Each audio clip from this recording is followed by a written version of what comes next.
Será nuevamente la Corte Internacional de Justicia de La Haya el escenario donde Chile y Bolivia se encontrarán. Chile defenderá que el Silala es un río internacional y Bolivia que parte del flujo que llega a nuestro país es producto de obras hechas por Chile y que ese extra no tenemos derecho, algo con lo cual nuestro país, por supuesto, discrepa. Menos llamativa al no ser una disputa de límites, pero muy relevante. Lo que está en juego es un elemento cada vez más escaso como el agua dulce, que puede, paradójico, como alguien dijo, amargar las relaciones de esta agua dulce entre ambos países y sentar precedentes a nivel internacional. Dos gobiernos más afines ideológicamente podría ser una ventaja, pero en el Día del Mar, el presidente Luis Arce cerró las puertas. Sin salida soberana, dijo, no se van a reanudar las relaciones diplomáticas quebradas en 1978. Es un nudo muy difícil de desatar. Bolivia tiene en su constitución establecido que la demanda marítima es irrenunciable y Chile, menos con un fallo que lo respalda, no tiene por qué ceder. Pero si ambas naciones no se entienden en el mar, hay muchos otros temas que tratar. Con 800 kilómetros de frontera, entenderse es una obligación y siempre es un triunfo civilizatorio, en todo caso, que las diferencias se zanjen en una corte y no por las armas. Pero como dijo Sergio Molina, para eso ambos países deben saber perder, pero también saber ganar. Si te toca lo primero, respetar los fallos. Si te toca la victoria, hacerle más digerible y menos amarga la derrota a tu vecino.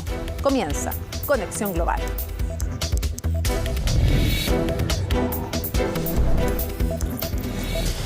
¿En qué consiste la disputa por el río Silala? ¿Cuáles son los antecedentes históricos y cómo se desenvuelve esta nueva disputa judicial ante una corte internacional entre Chile y Bolivia? Nos lo cuenta Laura Soto.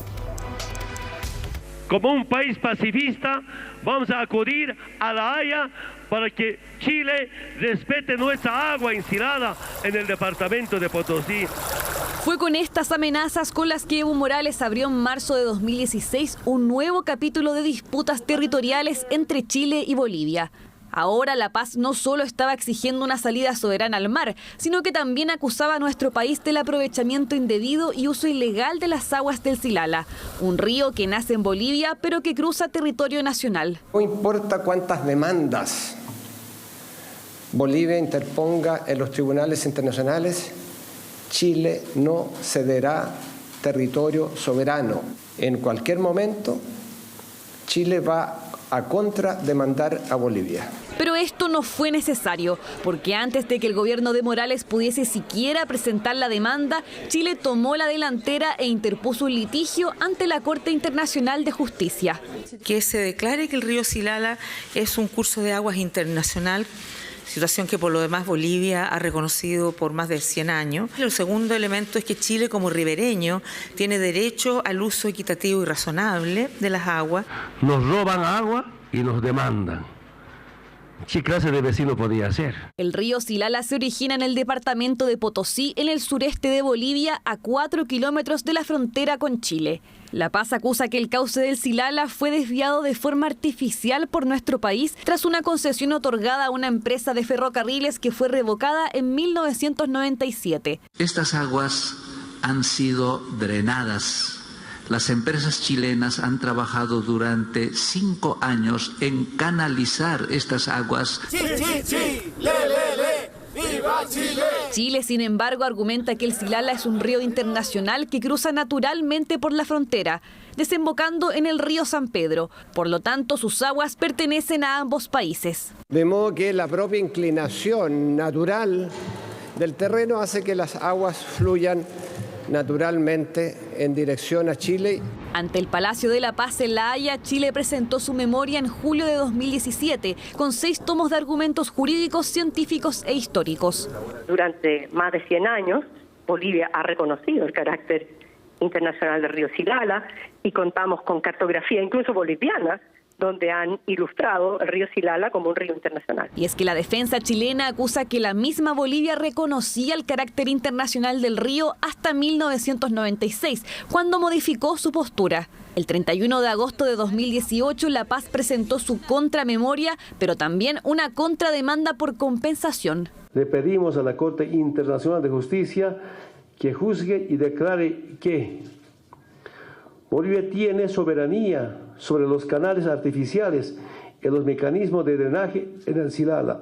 Pero fue en la contramemoria donde se admitió que una parte de las aguas del Silala fluyen de manera natural hacia Chile, tal como lo reveló la propia Cancillería del país a inicios de 2020, ya bajo el mandato interino de Jeanine Áñez. Ahora que el río Silala es un río internacional y que fluye naturalmente a Chile, solamente la Corte se va a poder abocar a temas diversos, pero no de la naturaleza principal, que era el tema que planteaba Chile. Ahora, tras el fin de la fase escrita en septiembre de 2019 y luego de 2 años de retraso debido a la pandemia, La Haya fijó fecha para el inicio de los alegatos orales, el próximo 1 de abril. Y mientras el Consejo Asesor para el caso Silala se reunía este miércoles, en Bolivia el presidente Luis Arce hacía eco de una antigua demanda durante la conmemoración del Día del Mar. El restablecimiento de relaciones diplomáticas solo se podrá dar en el marco de la solución al tema marítimo, por lo que hacemos votos para que, bajo el liderazgo del hermano presidente Gabriel Boric, se ponga fin al enclaustramiento del pueblo boliviano. Es un punto que podría o no complicar las relaciones entre el mandatario boliviano y el presidente Boric a solo una semana del inicio de los alegatos por el Silala, que finalizarán el 14 de abril.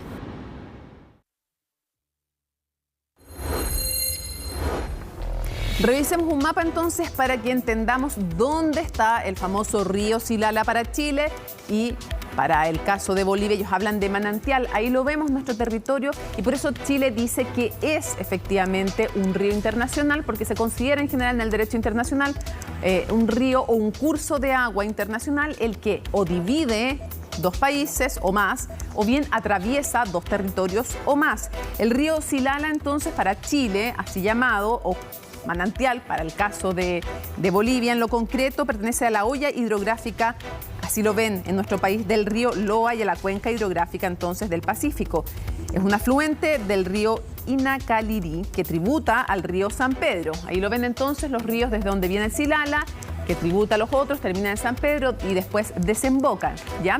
Así lo ve en el fondo nuestro país. Lo que no es discutible es dónde está ubicado. Ahí lo ven, miren, aquí está el mapa de Chile. En ese sector estamos hablando entonces, evidentemente, en la región, en el caso de Chile, cuando entra entonces, está en la región de Antofagasta y se ubica el interior de la comuna de Calama. Ahí lo están viendo y después el terreno entonces, más claramente, nace a más de 4.000 metros de altura. Ese es otro dato relevante en Bolivia, unos 4 kilómetros efectivamente de la frontera con Chile, una altura mayor a 4.000 metros, y además estamos hablando de un sector, bueno, es precioso además el sector donde está como muy bonito, es todo el norte de Bolivia y también de Chile. Entonces un curso internacional de agua, así lo determina Chile, lo disputó en algún momento Bolivia, ya vamos a conversar específicamente de eso, y desde 1996 Bolivia estuvo negando en un comienzo la calidad de curso de agua internacional del río Silala, pero ya lo ven ubicado, ya ven dónde está, tiene 4 kilómetros en Bolivia, 6 kilómetros en el territorio chileno. De esto y más, del contexto, de las implicancias políticas también y jurídicas de este juicio ante la Corte Internacional de Justicia de La Haya, conversamos con quien es subsecretaria de Relaciones Exteriores, pero además agente para esta demanda por parte de nuestro país, Jimena Fuentes, y esto es lo que conversamos. Estamos junto a Jimena Fuentes, que es subsecretaria de Relaciones Exteriores y agente de Chile ante la Corte Internacional de Justicia. Muchísimas gracias, Jimena, por acompañarnos. Muchísimas gracias, Mónica, por invitarme. Ahora vengo en esta nueva calidad de subsecretaria. Puede que fuimos parte, a mí me tocó cubriendo en terreno, tengo parte del equipo del Ministerio de Relaciones Exteriores del anterior juicio ante la Corte Internacional de Justicia. Vamos a hablar de cosas prácticas y cosas después más políticas. En lo práctico, ¿cuál es la importancia del río Silala? Más allá de este juicio, ¿cuál es la importancia del río Silala para Chile? Bueno, yo creo que este caso del río Silala tiene, de hecho, una gran importancia más allá de los hechos específicos del caso, porque tiene que ver con recurso hídrico compartido y las reglas de derecho internacional aplicables. Entonces, creo que el caso lo que nosotros vamos a señalar en el juicio y lo que yo creo que la Corte va a fallar es importante, porque en el fondo estamos dando la pauta de que cuando estamos frente a recursos hídricos compartidos, ambos estados ribereños tienen derecho a usarlo, que tienen ciertas obligaciones también. Uno no puede perjudicar al otro. Por ejemplo, no causar daño, pero también tener en consideración las necesidades hídricas de ambos y acomodarse. Y eso es algo positivo. Vamos al caso. Chile dice es un río internacional y con todas las derivaciones de aquello. Bolivia, que después vamos a ver cuáles son las derivaciones. Bolivia dice, este es un manantial, no es un río y ha sido mañosamente por Chile derivado hacia su territorio. ¿Cuáles son los argumentos y las pruebas que tiene Chile? Yo sé que no me puede contar toda la estrategia, pero ¿cuáles son los argumentos y las pruebas que tiene Chile de que Chile tiene la razón?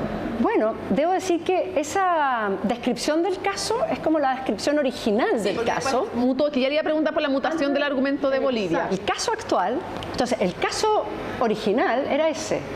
Chile señala que es un río internacional y Bolivia señala que no, que es agua que proviene de una vertiente de manantiales y que se quedaría solamente en territorio boliviano y que habría sido, como tú señalas, desviada artificialmente. Respuesta y la contrademanda en el fondo boliviana y cambia un poco la argumentación. Entonces esto es un caso que se fue desarrollando en el tiempo. ¿Cómo cambió Bolivia y cómo le responde Chile?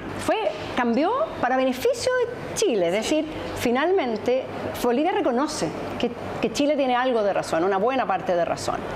Cuando nos contesta Bolivia, señala, a ver, reconozco que es un río internacional, reconozco que efectivamente por la pendiente del terreno, estas aguas que efectivamente nacen de manantiales, después forman un río que naturalmente cruza la frontera y entra a territorio chileno. Entonces hasta ahí uno podría haber dicho, bueno, se acabó el caso Silala, porque la postura chilena fue aceptada por la contraparte, un allanamiento, no habría dicho. Sin embargo, Bolivia le da un twist a este caso, ¿verdad?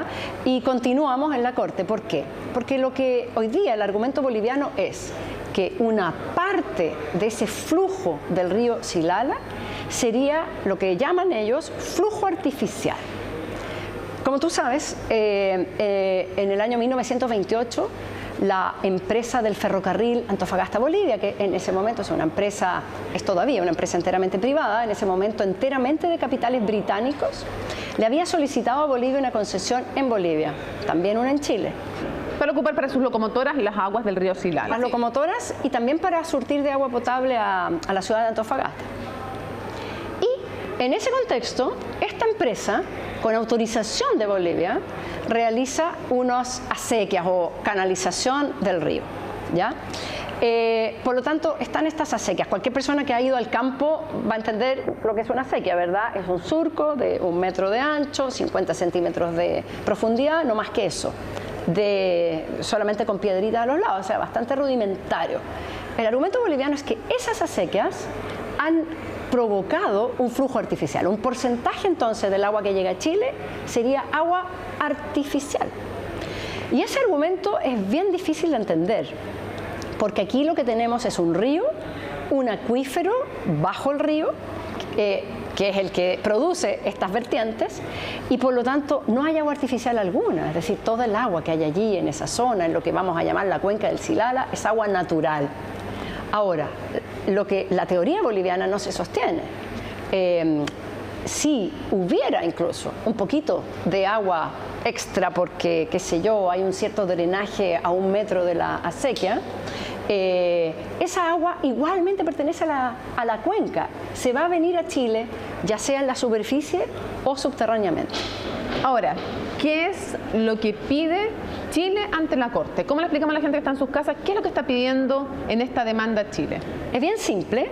Primero, que se declare que el río Silala es un río internacional. El río y todo el sistema hídrico del Silala. Pero ¿por qué necesita Chile, si ya mutó la argumentación de Bolivia? ¿Por qué sigue necesitando Chile que se lo declare? Lo que pide ahora, Chile ahora contestándole a Bolivia, es señalar lo siguiente. Mire, Corte, no hay flujo artificial.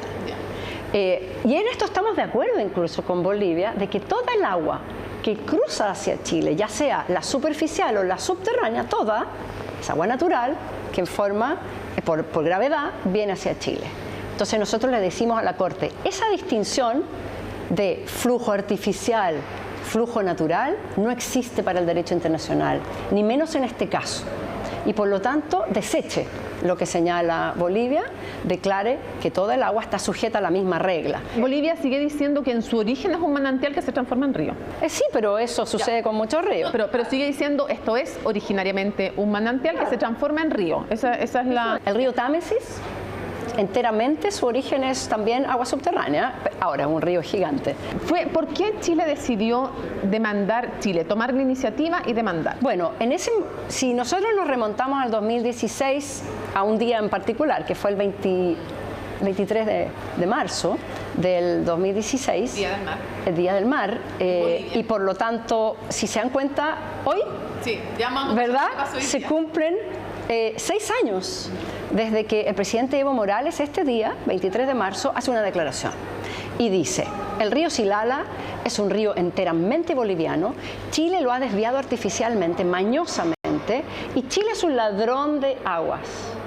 Luego, canciller Choquehuanca señala, nos vamos a demorar 2 años en hacer los estudios para demandar a Chile. Y estábamos en la mitad del caso de la obligación de negociar, si ustedes recuerdan, ante la Corte. Por lo tanto, nosotros vimos aquí un uso político de esta aseveración. Era parte, digamos, del conjunto de presiones, por así decirlo, de Bolivia para que Chile se sentara a negociar el mar.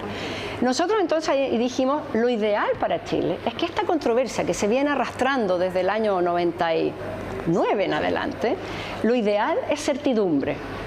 La certidumbre jurídica va a permitir que avancemos en materia de recursos hídricos y otras. ¿Qué podría pasar en lo concreto? Expliquémosle a la gente en sus casas qué podría determinar la Corte. Bueno, yo creo que la Corte va a estar clara en señalar... Mira, hagamos el siguiente ejercicio. Si le da la razón a Chile, en lo concreto, ¿qué significaría? Y si le diera la razón a Bolivia, ¿qué significaría en lo concreto? Bien. Ya la Corte nos tiene que dar la razón en una muy buena parte del caso porque ya Bolivia reconoció que es un río internacional. Por lo tanto, a la primera petición de Chile que se declare que es un río internacional, check, es un río internacional. A la segunda petición de Chile, que ambos estados lo pueden usar conforme a la regla del uso equitativo y razonable, check también. De que los usos que actualmente hace Chile de estas aguas, que nos llegan por gravedad, son conforme a la regla del uso equitativo y razonable, check también. Y de que Bolivia puede usar el agua, también, check, pero que cuando lo haga tiene que tener en cuenta, ¿verdad?, los intereses de Chile también, en una comunidad de intereses que tenemos en este río, así que también, check. Si le diera la razón a Bolivia, ¿qué podría significar? Nosotros creemos que darle la razón a Bolivia en esta teoría que ha inventado, que nosotros la vamos a calificar de una teoría por ahora, que no se condice con el derecho internacional, creo que tendría efectos bastante perjudiciales para el derecho de los cursos de agua internacionales. Porque la teoría boliviana es que por la realización de ciertas obras, que en este caso son unas pequeñas acequias, habría un cambio en el río, ¿verdad? En cómo fluye. Hay un poquito más, dice Bolivia, de agua superficial que se viene a Chile. Esa agua antes se venía igualmente subterránea, pero ese cambio, Bolivia le adjudica un efecto jurídico para señalar una cosa que es bien, creo yo, insostenible en estas materias, que es propiedad sobre el agua. Claro, y eso implicaría compensarlo de alguna manera económicamente. O sea, ese sería uno de los efectos. Yo sé que ustedes creen que no va a pasar así, pero si la Corte le diera la razón a Bolivia, podría implicar una especie de compensación. Si es que fuera así, tendría efectos perniciosos, yo creo, para el mundo. Sí, no, por eso, porque podrían pedir compensación aquí y en otras partes. Porque estamos en un momento de crisis hídrica en el mundo. Ayer fue el Día del Agua. ¿Qué es lo que significa esto? Que cada vez hay más escasez.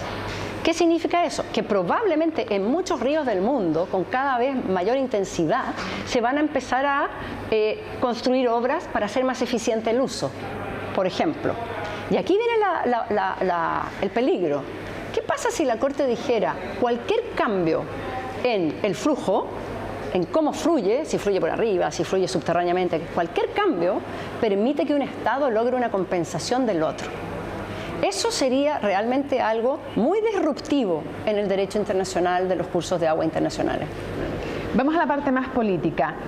¿Se ha trabajado en explicarle al mundo la postura de Chile activamente, así como se hizo en el tema marítimo? Bueno, sí, guardando las proporciones. En primer lugar, este es un caso más pequeño que el caso de la obligación de negociar, pero nosotros lo hemos hecho, hemos explicado, cada vez que presentamos un escrito, tú recordarás que hicimos las conferencias de prensa, que lo explicamos, que hemos tratado de explicarlo también en el ámbito científico. ¿Ya? Ahora, obviamente atrae menos interés que el otro, ¿verdad? Porque tiene un factor político menos incidente. Vamos a algo que sí es súper político. Hoy día en el Día del Mar, el presidente de Bolivia ha cerrado la puerta, ha tomado una postura más dura de lo que fue su postura días previo. Ha dicho que no se reanudan las relaciones diplomáticas mientras Bolivia no tenga una salida soberana al mar. ¿Cómo lo toma la Cancillería esas declaraciones? Bueno, son declaraciones del presidente Arce. De alguna manera es volver a una política anterior.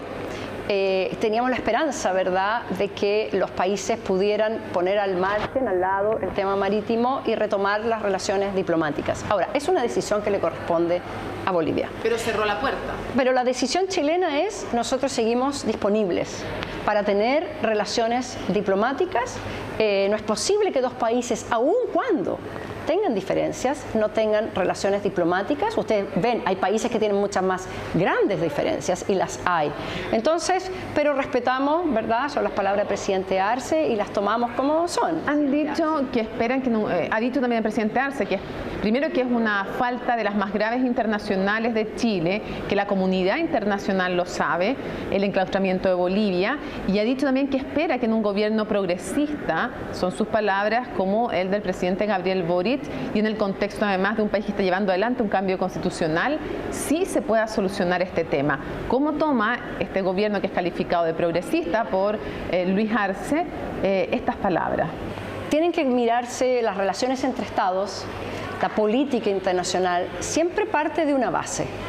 Cada país, ¿verdad?, tiene una primera responsabilidad, y una primera responsabilidad respecto de las defensas de sus intereses.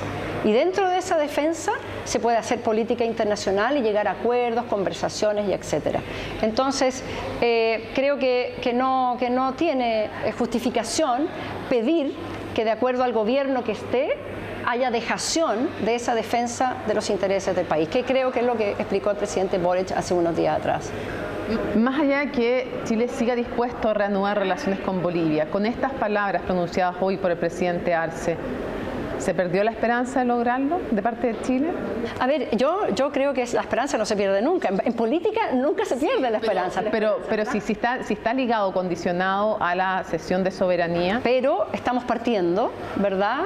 Las cosas siempre cambian, los momentos también siempre cambian, la política interna también a veces cambia. O sea, ¿mantienen todavía la esperanza de que se puedan restablecer relaciones con Bolivia? Bueno, yo creo que esa esperanza nunca se debe dejar de lado. Chile siempre va a estar dispuesto. Así es que, y lo otro es, al margen de eso, seguir participando, ojalá, ambos, ¿verdad?, de una agenda positiva, porque nosotros ya hemos propuesto, este gobierno, el anterior, una agenda, porque además tenemos tantos temas comunes. O sea, al margen de este tema de las relaciones diplomáticas, que uno pensaría que los estados no hablan. Bueno, no es así, porque el hecho de estar viviendo juntos, somos vecinos, ¿verdad? Necesariamente 800 kilómetros de frontera hacen que tengamos que hablar en muchos temas. Crisis migratoria, temas de narcotráfico. Y hablamos. Entonces uno dice, no hay relaciones diplomáticas. Quiere decir que no. No. De alguna manera hay relaciones que se llaman consulares, pero que se hablan todos los temas de interés mutuo para el... De hecho, es un efecto positivo para las comunidades que viven a un lado y a otro de la frontera. ¿Le molestó al gobierno el tono de las palabras de Arce calificando de falta internacional el enclaustramiento de Bolivia por parte de Chile, el decir que toda la comunidad internacional tenía claro esto? ¿Hay un cambio de tono? ¿Le molestó, le preocupó o qué al gobierno? No, lo tomamos como un cambio de tono. ¿Ya? Y de hecho no es la primera vez que hay un cambio de tono en Bolivia, así que creo que Chile Chile está acostumbrado a los cambios de tono.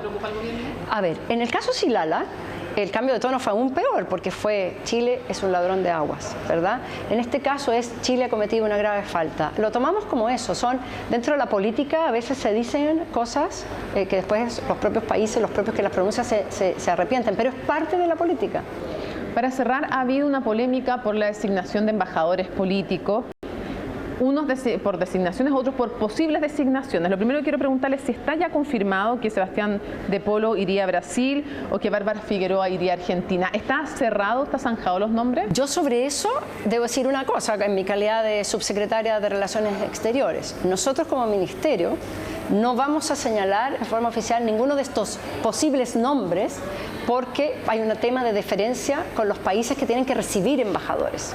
Como tú sabes, tiene que haber una aceptación, un agrément del país receptor. ¿Pero eso quiere decir que les mandaron esos nombres para esperar a que se los aprueben o no? Por lo tanto, no voy a decir ninguna de las dos cosas, ¿verdad? Porque la deferencia internacional indica y exige que solamente se den a conocer una vez que ya el país se ha pronunciado. Así que por eso nosotros, de forma oficial, no vamos a decir ninguno de estos nombres. Los que sí están en la palestra, porque ahí no se necesita agrément, son los que están entre organizaciones internacionales. Ahora, el presidente Gabriel Boric, cuando era candidato, y también hace una semana en entrevista con CNN Chile, dijo que las embajadas no iban a ser un premio de consuelo. Nombres como los que se han mencionado como posibles embajadores, personas que han perdido elecciones y que no son funcionarios de carrera y tampoco exhiben una expertise internacional, no es que se hayan dedicado a esas áreas, ¿no son finalmente contravenir esa promesa de campaña? Yo tengo aquí una diferencia en estas materias. La política internacional es política después de todo, así como la política interna es política y uno espera que las designaciones, por ejemplo, para ministerios, subsecretarías y otras carteras, siempre esté el nombramiento con una decisión política de alguien que lo puede hacer bien y el presidente, por ejemplo, es el que nombra a sus ministros porque opina que estas personas son las que mejor pueden llevar a cabo su política. ¿Ok? Ahora, en materia internacional esto es aún más claro. La política internacional la dirige y la determina el presidente de la República. Es política. ¿Ok? Ahora, en nuestro sistema de nombramientos de embajadores hay un sistema mixto. Por una parte, funcionarios de carrera que se preparan para la representación internacional del Estado en el extranjero y los nombramientos propiamente políticos. Y hay una combinación. ¿Y para ser embajador político no es mejor tener experiencia previa en áreas internacionales? Depende, porque ¿qué te sirve un doctorado en Derecho Internacional para hacer una buena labor como embajador político en un país donde tienes determinados problemas o quieres hacer progresar la relación en un determinado sentido? Esa relación que tú quieres hacer progresar puede ser en muchos ámbitos, ¿verdad? De la política, de la economía, de las distintas comunidades. Entonces, ahí es lo que yo digo. Un político es una persona que el presidente verá si puede promover su política. Entonces, por eso yo encuentro muy injusto y muy... En verdad, exigir pergaminos, diplomas, es como empezar a exigir diplomas para ser político o ser parlamentario. Discrepamos en eso, pero está bien. Queríamos saber su postura y finalmente los hechos van a hablar por ellos o por ellas. Los resultados van a ver si fue una buena decisión o no. Y solo quiero cerrar preguntándole, de todos los desafíos que usted tiene como subsecretaria, ¿cuál le parece que es el más complejo? El más complejo. Bueno, veamos, los desafíos van surgiendo en el tiempo. Pero de los que ve ahora, porque de repente puede venir una crisis internacional que cambia todo lo que estamos conversando. Pero de los que tiene ahora, ¿qué es lo más difícil? Lo más difícil. Sí. Bueno, la verdad es que yo creo que tener la expertise, entonces. Respecto a usted, por ejemplo, yo, a ver, lo voy a transparentar, salvo algunos comentarios machistas que aludían a que usted era la esposa de Fernando Arce, mientras otros decían, la verdad es que él es el esposo. Es todo lo contrario. Fernando es el marido de Jimena Fuentes. No, y no es broma, porque usted ha sido directora de tema de frontera, ha estado en no sé cuántos casos, entonces, pero más allá de eso, todos saben que usted tiene expertise, entonces la expertise la tiene, pero ¿cuál es el desafío más difícil? Es que yo no lo pondría como difícil, pero lo voy a poner como el desafío más importante, el más importante que tengo ahora. El más importante que tengo ahora es el alegato del Silala.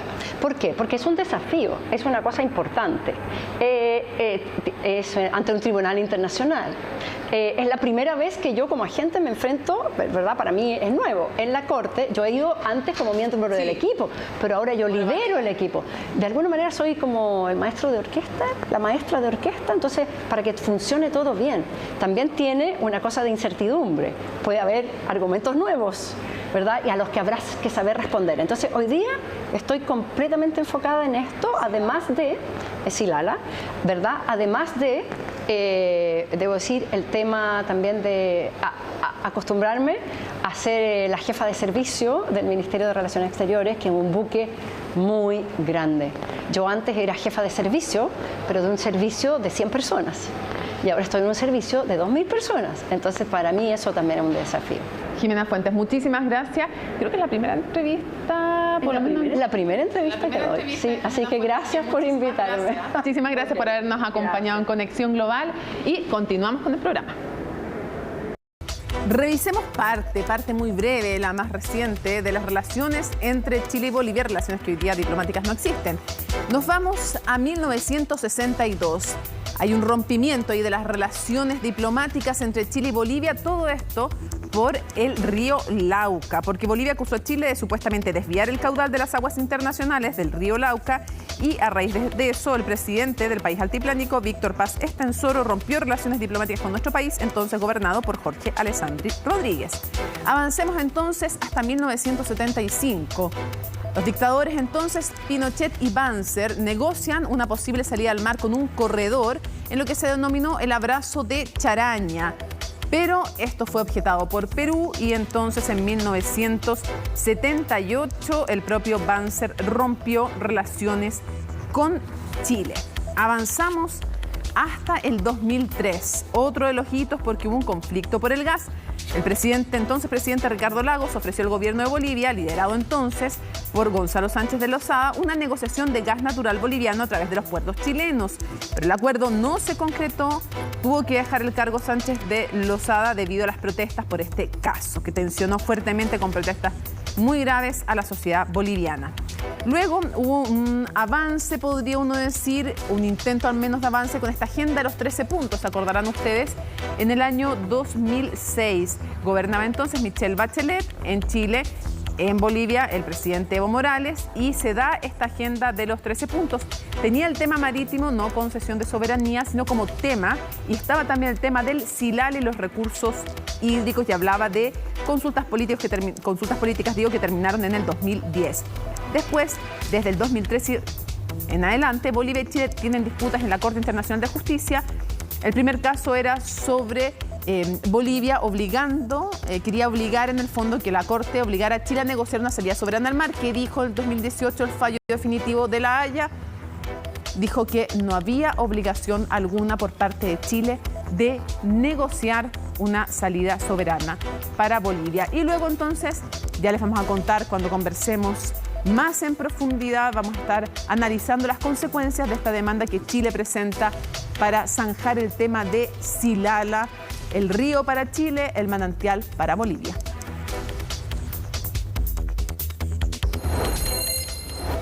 Estamos listos para seguir analizando este tema súper relevante junto a Sergio Molina, que es director en estudios americanos y además analista internacional chileno-boliviano. Tiene las dos nacionalidades, ¿no? Sí, así es.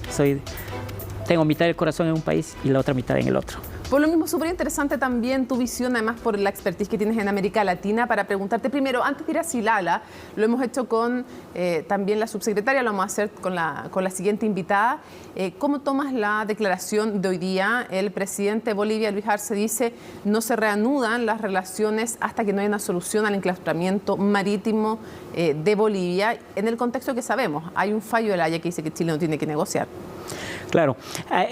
Hoy es 23... que no tiene obligación de negociar, pudiera hacerlo, digamos, si quisiera, pero que no tiene ninguna obligación. Sí, hoy es 23 de marzo, es Día del Mar para Bolivia, así que hubo declaraciones de todo tipo.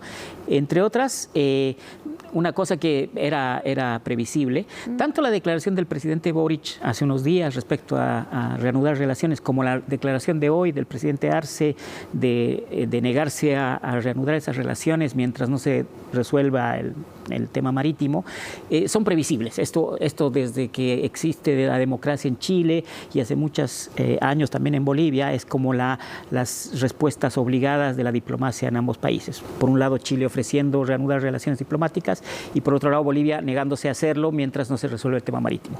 Lo importante creo, porque esto es lo que siempre ha pasado, lo importante creo es que otras cosas pueden ocurrir en el futuro con dos gobiernos que tienen cierta afinidad y quizás esto es un tema sobre el cual podemos especular mucho, sabemos poco, pero sí que va a ir más allá de las declaraciones. O sea, yo creo que en la relación como está, en la relación entre ambos países, tiene que ir más allá de una declaración solamente. Ahora, uno podría haber esperado, Sergio, tal vez, que habiendo ya un fallo de La Haya que dice que Chile no tiene obligación de negociar y siendo dos gobiernos de signo ideológico o de mayor afinidad ideológica, uno podría tal vez haber esperado que reiterara hoy día el presidente Arce lo mismo que dijo días previos, que había un matiz.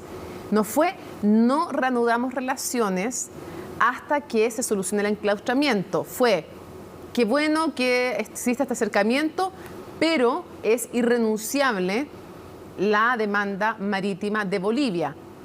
Pero no había condicionado las relaciones a aquello. Y ahora sí, hoy día en el Día del Mar, que es un día súper simbólico, sí. Entonces la pregunta es, ¿en qué puede llegar a servir que sean de signos ideológicos parecidos si en lo fundamental parece no haber cambio?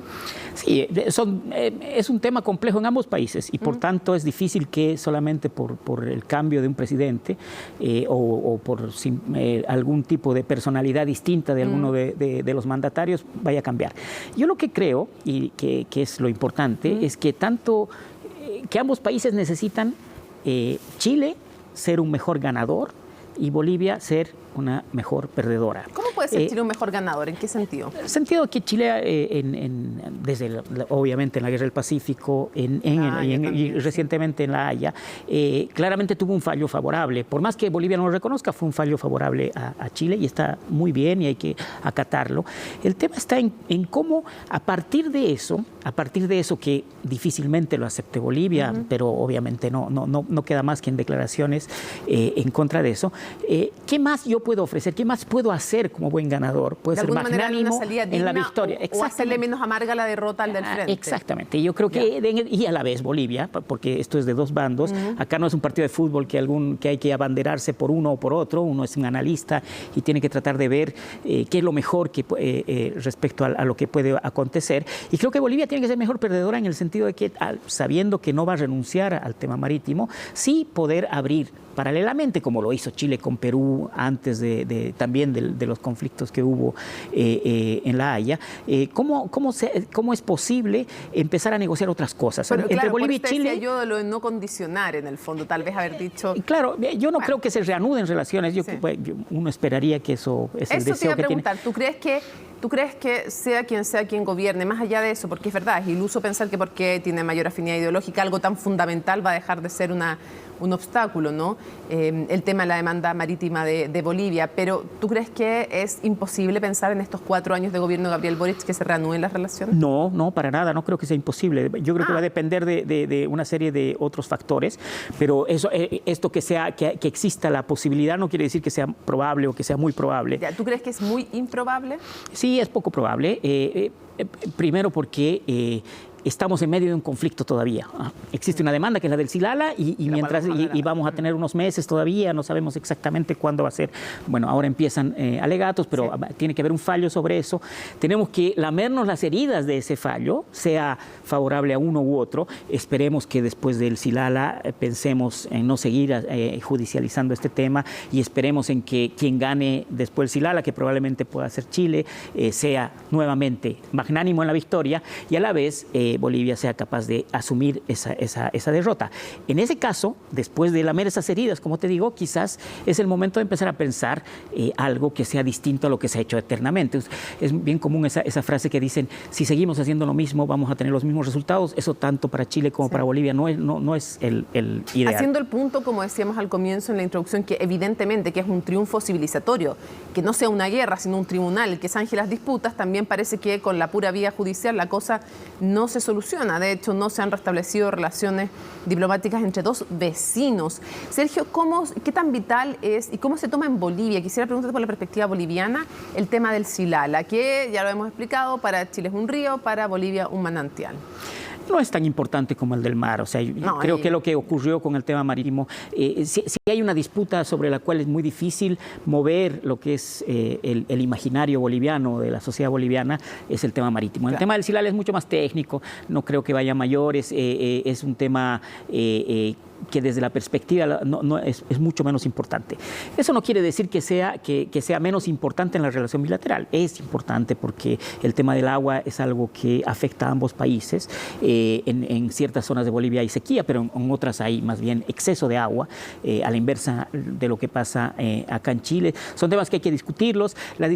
Al final el fallo va a ser un fallo en base al ordenamiento jurídico y a un río que comparten ambos países. No se olviden que Bolivia habla de que no es así, que es un manantial, aunque después hubo cierta apertura, que es un río, y esto es lo que se reivindicó en la última contrademanda, porque el tema del Silala demanda Chile a Bolivia, ¿verdad? Y hubo una contrademanda sobre eso. Pero es algo técnico, hay técnicos que saben mucho de eso. Yo creo que lo que hay que preguntarse es que esto va a terminar, necesariamente va a terminar en los próximos meses. ¿Qué va a hacer Chile y Bolivia después de eso? Tenemos una crisis muy severa en el norte, es una crisis de narcotráfico, es una crisis migratoria, es una crisis de delincuencia, pero no solamente en el sentido de acá, porque yo realmente creo y profundamente que no existen buenos y malos en esto. Acá hay una crisis también que afecta a ambos países. Hay muchos camioneros bolivianos que protestan porque no pueden entrar fácilmente y hacer lo que hacían antes, y que hay colas enormes, kilómetros de colas. No digo hoy porque no sé qué está pasando hoy, pero en los últimos meses ha habido varias veces en que ocurre eso. Hay patrullas que entran al territorio boliviano, patrullas que entran al territorio chileno. O sea, tenemos una relación que tiene que ser de hermandad, como tiene que ser entre dos países que necesariamente comparten una frontera tan grande. ¿Cómo resolvemos eso? ¿Cómo enfrentamos eso? Yo creo que la mejor manera no es la de no tener diálogo, la de no tener... Hace poco hubo unos migrantes venezolanos que entraron de Bolivia para Chile, la semana pasada, y se quiso devolverlos a Bolivia. Bolivia se negó, después lo aceptó y ya volvieron a Bolivia. Pero ese tipo de cosas, esas crisis permanentes en las cuales estamos ahora, deberían ser las menos posibles, ¿verdad? Pero también las tremendas oportunidades que tenemos. Compartimos 800 kilómetros de frontera, y en ese contexto me pregunto, el que algo ganara Bolivia en La Haya y que algo perdiera Chile, ¿no haría más fácil todavía? Obviamente que todos quieren ganar en lo absoluto, ganarlo todo en su demanda, y nadie quiere perderlo todo, ni un poquitito quiere perder, evidentemente, cuando va a una instancia internacional. Pero la pregunta ¿es posible, o tú crees que lo más posible es que gane Chile este juicio en La Haya? ¿Cómo lo evalúa Bolivia? ¿Bolivia cree que es un juicio en que tiene posibilidades o no? ¿Cómo se ve el ambiente político en Bolivia? No, yo creo que después del fallo anterior del 2018 sobre el tema marítimo, La Haya ya no es un tema para nada. No, pero te pregunto, respecto al Silala, ¿cómo lo ven los bolivianos? ¿Cómo lo ven las autoridades? ¿Creen que tienen buenas posibilidades o no, más allá del discurso público? Porque el discurso público siempre es, tenemos la razón y vamos a ganar. Yo creo que hay pocas posibilidades de que haya un fallo totalmente favorable a Bolivia, casi nulas, por varios motivos. Uno de ellos es porque esto tiene que ver no solamente con lo que pasa entre Chile y Bolivia, sino que esto genera jurisprudencia en adelante respecto a lo que pueda pasar entre otros países y en este tipo de disputas. Yo creo que hay un tema que es que a principios del siglo XX se construyeron, hay una serie de embalses artificiales que probablemente sobre eso pudiera haber algún tipo de disputa.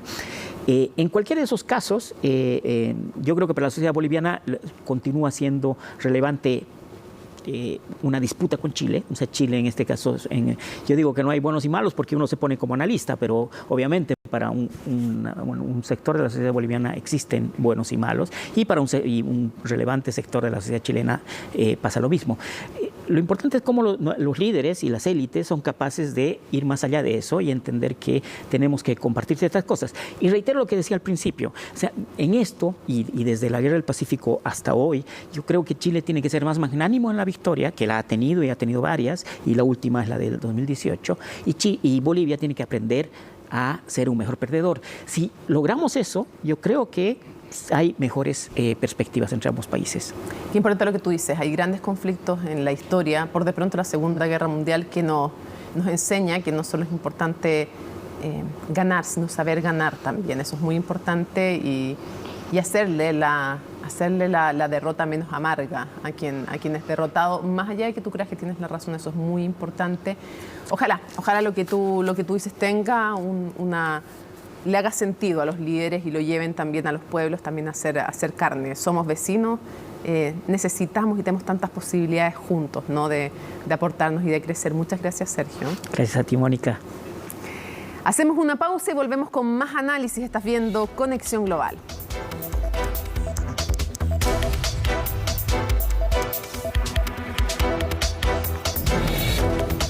Vamos más allá.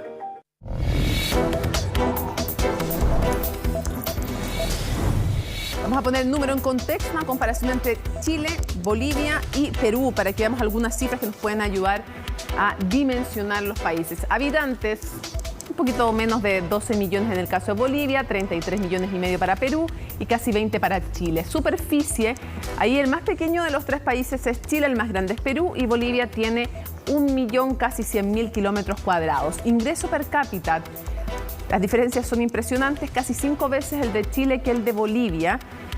Y eso sí, ambos países y también Perú con tremendas desigualdades, porque cuando hablamos de esas cifras hablamos de promedios.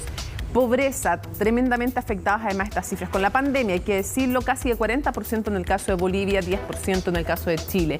El crecimiento en este año, sabemos que para los tres países hay que poner atención que es un rebote también después de los bajos niveles de la pandemia, pero 6% para Bolivia, 13,3% para Perú y en el caso de Chile 11,7%. El desempleo, el más alto de los tres, según las cifras oficiales que tenemos, es el de Chile con 7,3% y en el caso de Bolivia 5%, pero también importante destacar la informalidad en Bolivia, en Perú, también en Chile, pero más alta todavía en el caso de Bolivia. Vamos a seguir analizando no solo el tema del Silala, sino hoy día, ustedes lo saben, Día del Mar además, y por lo tanto muy importante, muy relevante lo que se ha dicho en esta jornada. Y para eso vamos a tomar contacto con Loreto Correa, que es doctora en Historia de las Relaciones Internacionales y profesora titular de ANEPE. Muchísimas gracias por acompañarnos. Hola Mónica, ¿cómo estás? Qué gusto saludarte. Bien, quisiera preguntarte, ¿cómo definirías este momento de las relaciones entre Bolivia y Chile? No solo por lo ocurrido hoy día, que después analizaremos con más profundidad, sino que en qué momento, incluso antes de los dichos del Día del Mar, nos encuentran las relaciones entre ambos países. ¿Cómo describirías ese momento? Yo creo que estamos en una fase de transición, en una especie como de meseta. No terminamos de salir de la meseta. Estuvimos en una fase muy crítica durante el periodo del juicio, luego prácticamente un corte con el fallo y seguimos en esta fase de meseta que tiende hacia una, a mi gusto, un cambio, pero no está muy claro qué tipo de cambio va a ser. Hubo cambio de presidencia con Luis Arce en Bolivia, ahora también cambio con Gabriel Boric. Pero antes de ir a aquello, hoy día, Día del Mar, primero, un par de cosas que podemos ver. El presidente Luis Arce ya no solo dice que es irrenunciable la aspiración marítima de Bolivia, está en su constitución, bien lo sabíamos, sino que además dice no hay ni una posibilidad de reanudar las relaciones hasta que este tema se solucione, que no era lo mismo porque no las había condicionado. Sí había dicho irrenunciable, pero no había condicionado las relaciones a la salida al mar. ¿Cómo tomas lo que dijo y además una frase que tú misma cuando conversamos antes fuera de cámara me hacías notar cuando dice que el tema del enclaustramiento de Bolivia es la falta internacional más grave de Chile y que la comunidad internacional lo sabe? Bueno, yo creo que durante bastante tiempo no quedó claro de parte de Bolivia, porque Chile sí hizo un trabajo, formó un equipo desde la Cancillería, un grupo de estudio transversal de todos los sectores políticos. No quedaba claro durante todo ese periodo de tiempo qué es lo que iba a hacer Bolivia. Nosotros tuvimos mucho tiempo esperando que Bolivia se pronunciara respecto de qué es lo que quería con Chile. Y en ese contexto nosotros dimos varias señales desde el país esperando y mostrando nuestras cartas, ¿no? Cuáles eran, a nuestro entender, la hoja de ruta a seguir, los intereses del país, los valores, los principios que íbamos a defender, el apego al derecho internacional y al fallo de la Corte Internacional de Justicia, y lo dejamos como, bueno, ¿y ahora qué responde usted?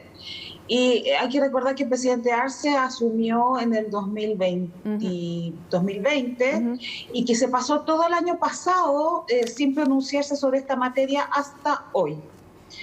Y hoy día yo creo que cierra la puerta de manera contundente a un trabajo de búsqueda colectiva, o si tú quieres, de búsqueda compartida de soluciones, y condiciona la relación bilateral formal al tratamiento del tema marítimo de acuerdo a los principios de ello. Bajo ese punto de vista yo creo que se disparan los pies. Pero también, y eso es lo que yo te comentaba antes de comenzar la transmisión, me parece que es de un juicio valórico tremendamente lamentable el hecho de que castigue o que enjuicie a Chile por cuestiones que ya pasaron hace exactamente 143 años y que la propia Bolivia trató con Chile de manera amistosa en un tratado de paz, aunque hoy día lo niegan, y que además niegan todo el derrotero de la relación binacional. Aquí hay una negación a la historia muy grave. Quisiera preguntarte algo, porque además dentro de sus mensajes, lo voy a leer textual, dice el presidente boliviano, habla de este gobierno progresista y el pueblo chileno que avanza en una histórica asamblea constituyente, por lo que hacemos votos para que bajo el liderazgo del hermano presidente Gabriel Boric se ponga fin al enclaustramiento del pueblo boliviano, una herida abierta en nuestra patria grande desde hace 143 años. Y esto es implicar también, o sea, es complejo para decir esto para el gobierno del presidente Boric. Además, nombra el proceso constituyente y sabiendo que Chile tiene el fallo de La Haya y a la vez hace lo siguiente, dice, no fue el presidente Arce, pero en el fondo está interpelando al presidente Boric y a la afinidad ideológica que tienen. Pareciera entonces que no va a ser de ayuda, al menos en esto, el que sean afines ideológicamente. Bueno, esta es la segunda vez que van a hacer lo mismo. Si tú te recuerdas con un poco de memoria, cuando asumió la presidenta Bachelet, Evo Morales hizo exactamente lo mismo. Sí. Entonces, aquí están repitiendo exactamente el mismo guión. Tensionar la situación, a ver cómo responde el país y además tensionar el relato y el discurso, metiendo un tema que no tiene nada que ver, que es la Convención Constituyente y cómo Chile disponga su sistema constitucional, y lo cruza con una cuestión que ya está totalmente zanjada. Ahora, y también mencionar que Eduardo Rodríguez Beltzé, que fue el agente en la otra demanda entre Bolivia y Chile, dice, esto no lo ha podido resolver la justicia internacional, entonces ojalá que los pueblos puedan, o sea, como haciendo caso omiso del tema de La Haya, o sea, claramente dicen ya, no, ellos no pudieron porque no le dieron la razón a Bolivia, que lo hagan los pueblos. Quisiera llevarte al tema del Silala. ¿Cuánto podrían afectar las relaciones del Silala sabiendo que no tiene la misma entidad, evidentemente, que la demanda marítima, pero de igual manera los cursos de agua dulce también están dentro de la Constitución boliviana, la defensa de esos cursos? ¿Cuánto puede, cómo se debiera tratar este tema? Tú tienes un paper muy interesante al respecto. ¿Qué se debiera hacer? ¿Qué deben hacer ambos países? Bueno, yo creo que por ahí corría hoy día el rumor de que lo que iba a hacer Bolivia era tratar de llevar por cuerdas separadas la cuestión del Silala y el resto de la relación, y el resto de la relación, que no es Silala, la iba a condicionar al tema marítimo en lo formal. Entonces, este juego de la diplomacia boliviana es un juego bastante poco afable con el derecho internacional, porque al tratar el tema por la vía de la negociación y al no tener una contraparte disponible, lo que hace es tensionar la relación entera. Entonces, volvemos a foja cero, ¿sí? Vamos a volver a tener estos ires y venires. Me parece que durante el periodo que se ventilen los alegatos, seguramente la opinión pública boliviana va a estar muy pendiente, pero sobre todo va a tratar de decir que Chile lo ha hecho mal siempre y que Bolivia lo ha hecho bien siempre y de la mejor forma y con la mejor voluntad, y que Chile ha interpretado todo mal. Sí. Me gustaría preguntarte la importancia del río Silala a nivel económico, estratégico. Tal vez explicarle a la gente que nos ve, yo lo voy a resumir muchísimo por el tiempo, que siempre es escaso, pero este es un río que lo tenía concesionado una empresa por parte de Chile y que la ocupaba una empresa de ferrocarril, lo ocupaba para sus locomotoras y después deja de usarlo y es básicamente la empresa minera la que empieza a ocupar, la empresa minera chilena la que empieza a ocupar este río y después es impugnado esto por Bolivia. Eso como para resumen histórico, digamos, así llega en el fondo el tema de la minería a estar involucrado en aquello. Pero la pregunta es la importancia de este río y también las disputas por los ríos, porque no es el único caso, no es el único caso entre Bolivia y Chile, aunque este es mucho más simbólico, mucho más importante, pero estuvo también el caso del río Lauca, por ejemplo. Entonces, la importancia de este río y de estas disputas por los ríos en el contexto geopolítico también, económico y de un agua cada vez más escasa. Sí, quizá mencionar que la importancia que tiene para la minería chilena las aguas del Silala no son exactamente la misma, no tiene la misma importancia para Bolivia, ¿sí? Bolivia tiene déficit de ocupación territorial en todo el país, o sea, no tiene población prácticamente en la frontera y el agua que podría escurrir hacia el lado, digamos, derecho de la cordillera, si nos pusiéramos de frente, que es hacia el este, efectivamente no tiene un mayor uso. En el caso de Chile sí tiene uso, está entubada y responde básicamente a concesiones mineras y obviamente que estas aguas han sido trabajadas durante toda su historia, digamos, desde que están intubadas a favor de la minería del norte. Pero a pesar de que estas aguas sí son importantes para la minería y tienen un valor muy interesante, yo creo que no tienen un valor geopolítico tan predominante como lo pinta Bolivia. Lo que sí, para la empresa minera nacional, sí son importantes. Y ahí yo creo que hay un actor que ha estado un poquito en silencio sobre estas materias, porque si hay alguien que le interesaría tener este asunto lo mejor andado posible, es justamente a la minería, a la gran minería del norte. Y para cerrar, ¿qué puede hacer distinto Chile? ¿Qué puede hacer distinto Bolivia para mejorar las relaciones entre ambos países? Y te lo pregunto porque somos vecinos, tenemos, y qué bueno que lo seamos, y tenemos que trabajar juntos. La pregunta es, ¿cómo con un tema tan delicado? Porque también si uno fuera boliviano entendería que la demanda marítima es algo demasiado importante para ellos. Haber perdido el mar también, trato de ponerme en el lugar del otro y no es fácil. Y tampoco para los políticos, sabiendo que eso es así, tampoco tienen tanto margen de acción. Acá en Chile tampoco tiene tanto margen de acción el presidente Gabriel Boric como no lo tuvieron los anteriores. Entonces, ¿qué cosa creativa, distinta, pueden hacer finalmente en beneficio también de los pueblos, ambos mandatarios? Bueno, yo creo que andar una y otra vez sobre el mismo discurso ambos países no funciona, ¿no? Bolivia con su insistencia majadera en relación con el tema marítimo soberano, porque no es que estén diciendo ayúdennos a sacar mejor la producción, veamos qué mejoras se pueden hacer en las carreteras, qué podría pasar con el libre tránsito. No, yo creo que esa insistencia sobre el tema de la soberanía que Bolivia una y otra vez destaca cada 23 de marzo es realmente una lápida a la mejora de cualquier tipo de relacionamiento binacional. Eso por un lado. Y por el lado de Chile, yo creo que una de las cosas que el país podría hacer es tratar de ver si existen alternativas de inversiones chilenas en Bolivia que realmente fuesen funcionales. Estaba leyendo...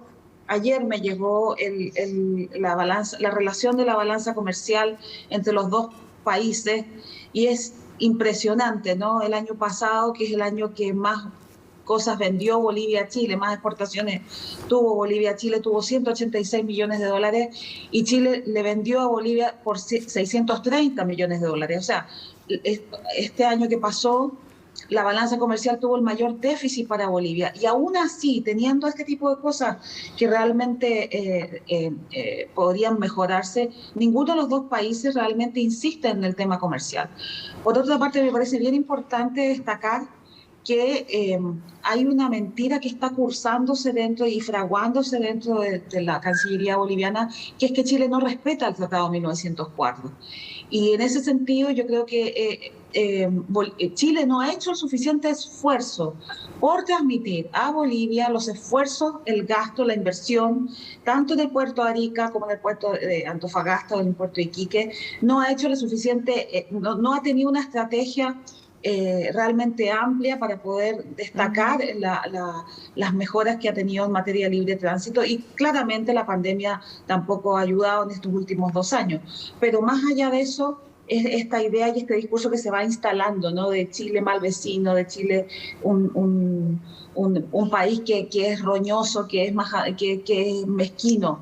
Y esa cuestión que la tienen anquilosada en la educación de todos los niños en el país vecino, la verdad es que está haciendo cada día más daño, ¿no? En el caso del Silala, por ejemplo, cuando uno revisa los libros de historia, efectivamente ahí uno encuentra toda clase de mitos vinculados a la generación de estas aguas y a su tránsito. Entonces, hay que recordar que los ríos efectivamente tienen una lógica en el mundo andino que es diferente. Y eso Bolivia no lo estudia de la forma en que lo debería estar, tampoco lo traduce a su gente de la mejor manera, ¿no? Loreto, quiero agradecerte muchísimo que nos hayas acompañado, y no solo tu compañía hoy día, sino todo el asesoramiento también previo en estos días para ir aprendiendo y estudiando más de este tema, así que muchísimas gracias. No, gracias a ti, Mónica, a tu orden. Termina Conexión Global, pero CNN Chile es también el canal donde pueden enterarse antes, mejor y con más contexto de todos estos procesos internacionales, y vamos a seguir paso a paso los alegatos que ya comienzan el viernes ante la Corte Internacional de Justicia de La Haya. Lo hicimos en el anterior proceso, en los anteriores procesos, lo vamos a hacer ahora expertos, analistas, despachos también en terreno, por supuesto, como siempre en CNN Chile, en Conexión Global y en cada uno de nuestros espacios. Así es que sigan muy atentos a nuestra pantalla, porque el tema del Silala lo van a conocer como siempre antes y mejor en CNN Chile. Nos vemos, chao.